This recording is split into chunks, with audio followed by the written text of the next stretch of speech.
মৰমৰ ছাত্ৰ-ছাত্ৰীসকলক নমস্কাৰ জনাইছোঁ, লগতে স্বাগতম জনাইছোঁ মোৰ ইউটিউব চেনেললৈ। আজি ভিডিঅ'টিৰ বিষয়বস্তু হৈছে তৃতীয়মান শ্ৰেণীৰ বিজ্ঞান বিষয়ৰ অধ্যায় 16 মানুহৰ স্বাস্থ্য পাঠটিৰ প্ৰশ্ন উত্তৰসমূহ তোমালোকৰ ওচৰত আগবঢ়াবলৈ বিচাৰিছোঁ। মৰমৰ ছাত্ৰ-ছাত্ৰীসকলে মোৰ এই প্ৰশ্নসমূহৰ পৰা বহুখিনি উপকৃত হ'বা, যাৰ ফলত তোমালোকৰ বছৰিকা পৰীক্ষাৰ সুফল লাভ কৰিবা।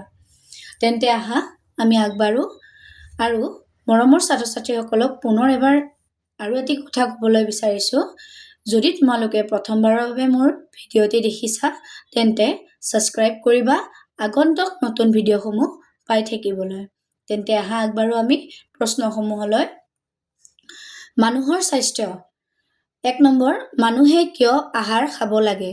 উত্তৰ, শৰীৰৰ অংগ প্ৰত্যংগবোৰে ঠিকমতে কাম কৰিব পৰা ভাল স্বাস্থ্যৰ বাবে খাদ্য খাব লাগে।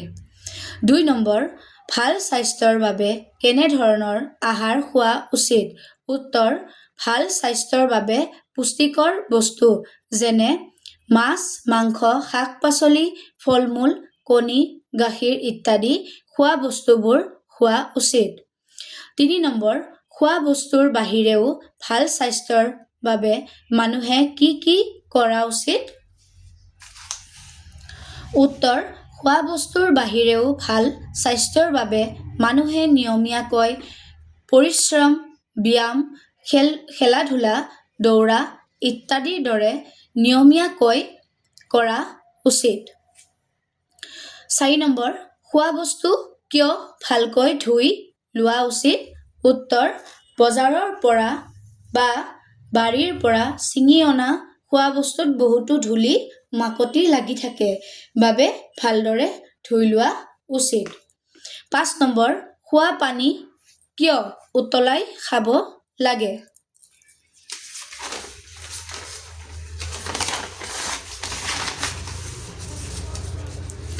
উত্তৰটো হৈছে, খোৱা পানীত বহুতো লেতেৰা থাকে যাৰ ফলত বহুতো বেমাৰৰ বীজাণু থাকে, সেইবাবে খোৱা পানী সদায় উতলাই চেঁচা কৰি খাব লাগে।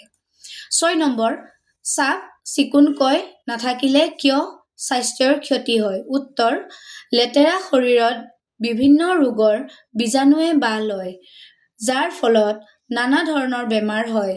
সেয়েহে চাফ চিকুণকৈ থাকিলে বেমাৰৰ পৰা দূৰত থাকিব পাৰি। 7 নম্বৰ, অংগ মানে কি? উত্তৰ, মানুহৰ শৰীৰৰ বিভিন্ন অংশবোৰক অংগ বোলে। 8 নম্বৰ, মানুহৰ শৰীৰৰ সহজে চকুত পৰা 5 বিধ অংগৰ নাম লিখা। উত্তৰ, চকু, কাণ, নাক, ভৰি আৰু হাত। আৰু বাৰু আছে, মই দিয়া নাই যিহেতু আমাক 5 বিধ কৈছে। 9 নম্বৰ, বাহিৰৰ পৰা চকুত নপৰা মানুহৰ শৰীৰৰ 5 বিধ অংগৰ নাম লিখা।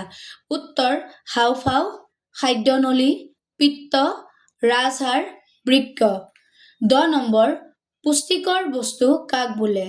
উত্তৰ, শৰীৰৰ বিভিন্ন অংগ গঠন হ'বলৈ প্ৰয়োজনীয় বস্তুক পুষ্টিকৰ বস্তু বোলে।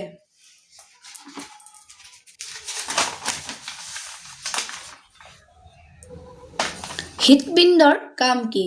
উত্তৰ, হৃৎপিণ্ডই শৰীৰৰ সকলো অংশলৈ তেজ পঠিয়ায়।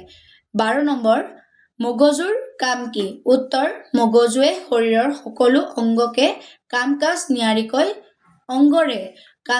নিয়াৰিকৈ চলাই নিয়ে। পাঠভিত্তিক প্ৰশ্ন এটাই দিছোঁ মই, সুষম আহাৰ কাক বোলে? যিহেতু এইটো পাঠটিত খুব বেছি প্ৰশ্ন নাই, যিখিনি আছে তোমালোকৰ প্ৰশ্নাৱলীতে আছে। সুষম আহাৰ কাক বোলে? উত্তৰ, পুষ্টিকৰ বস্তু ঠিক পৰিমাণে নিয়মীয়াকৈ খাব লাগে, এনে আহাৰকে সুষম আহাৰ বোলে।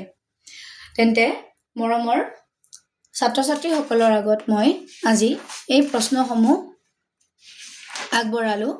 তোমালোকে এই প্ৰশ্নসমূহ ভালদৰে বহী এখনত টুকি ল'বা, যাৰ ফলত তোমালোকে পঢ়িবলৈ সুবিধা পাবা। তেন্তে মই আজি ইয়াতেই সমাপ্ত কৰিব বিচাৰিছোঁ আৰু মৰমৰ ছাত্ৰ-ছাত্ৰীসকলৰ পৰা বিদায় ল'বলৈ বিচাৰিছোঁ। ধন্যবাদ।